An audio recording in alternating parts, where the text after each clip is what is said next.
নাম্বারটা, বেশিরভাগ মেয়েরা বলতে গেলে 85% পিপল, 85% মেয়েরা এই অন্যায় জড়িত।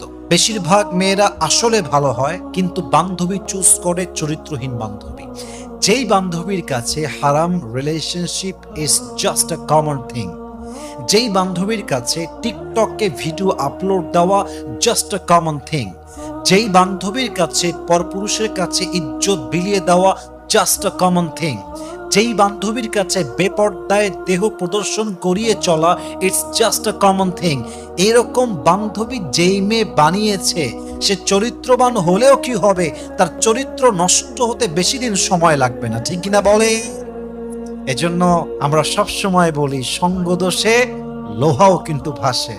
আপনি অনেক ভালো মেয়ে, আপনার বাবা ভালো, আপনার মা ভালো, আপনার আপন বোনটা ভালো, আপনার ফ্যামিলি ভালো, কিন্তু আপনার বান্ধবী যদি খারাপ হয়, আপনি একদিন না একদিন নষ্ট হয়ে যেতে পারেন, ঠিক কিনা বলেন?